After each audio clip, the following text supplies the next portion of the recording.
We mentioned SIPC coverage in one of our previous podcasts, and we received a few questions on that. So we thought we'd spend some time explaining what that is. Casey's here to break it down for us. So in a nutshell, how does SIPC coverage work? I'm glad we're talking about this topic because SIPC is a pretty critical component to getting people comfortable with investing, but it's also fairly universal. So as an investor, it's important to understand it and be aware of it. But frankly, beyond that, the system really works, which hopefully allows people to feel comfortable investing their money. Okay, so in a nutshell, how does SIPC coverage work? SIPC stands for Securities Investor Protection Corporation, and it is a nonprofit corporation created by an act of Congress that protects clients of a member brokerage firm. Well, so what that means is that if you have investments at a brokerage firm that is an SIPC member and that broker goes bankrupt, they get into financial trouble, or if their customers' assets go missing somehow, SIPC will cover those assets up to a certain amount of money. So if I invest somewhere that's SIPC member, somehow my money for some reason goes missing, they'll reimburse me? Yeah, basically. Okay, that sounds awesome. And how much is covered? SIPC will provide up to $500,000 of coverage for cash and securities held by the firm, although the coverage of cash is limited to $250,000. It sounds a little bit like the FDIC insurance. Can you explain the difference between the two? Yes, FDIC stands for Federal Deposit Insurance Corporation. They are an independent agency of the government that protects and reimburses your banking deposits up to $250,000 in the event of a bank failure. Okay. But SIPC covers the investor in the event of a failure of the broker they have their money with. So FDIC covers you if the bank you have your checking or savings account with fails, and SIPC covers your invested assets at a broker-dealer. Okay, so I assume these institutions exist to maintain kind of faith in the financial system, right? Exactly. It allows people like you and I to keep our money in the bank or at an investment institution with the comfort of knowing that if the firm fails, our money will be protected. All right, but if I buy stock in a company that, it's a horrible pick, immediately loses 50% of its value, the SIPC doesn't protect me, right? That's just a market loss. Correct. SIPC is not there to protect the investor against market fluctuations. It is there to protect them against a failure of the firm that holds their money. So you could buy stock in a company and that company can go bankrupt, and SIPC has absolutely nothing to do with that. But if the firm that holds your investment account goes belly up and they're an SIPC member, that's when you should get your money back.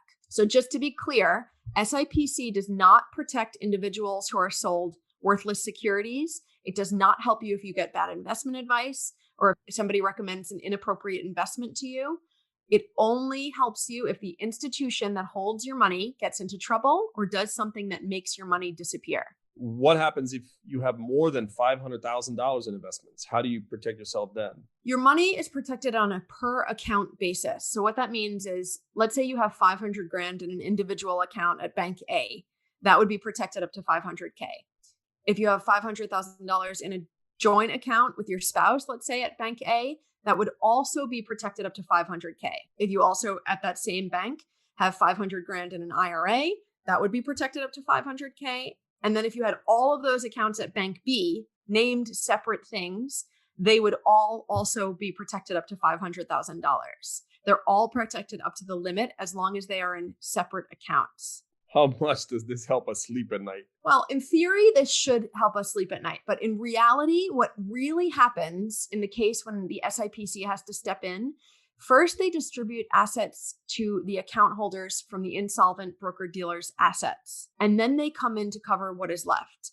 And just a little bit of history, since the inception of SIPC in 1971, fewer than 1% of SIPC members have been subject to an insolvency proceeding. And when they have, 99% of the assets distributed have come from the insolvent broker's assets. So the brokerage covers the assets that are missing, and the SIPC doesn't have to step in. So based on history of all of the claims ever filed, which was something like 625,000, less than 0.1% have exceeded the limit of coverage. So it sounds like it would have to be a pretty dramatic failure of a broker-dealer for you to lose money, right? Based on history, yes, but crazy things have happened, and I think it's always smart to protect yourself. How do we do that? So there are a couple of things you want to do to make sure you're protected. Number one, if you have a lot of money in brokerage accounts, you want to split them up if possible. And honestly, $500,000 doesn't have to be the limit. Historically, banks recover more than 90% of their assets. And so you'll see that in the bankruptcy proceedings. And then, of course, the SIPC would cover the rest. So having a few $1,000,000 in an account isn't really too much of a risk based on historical recovery rates.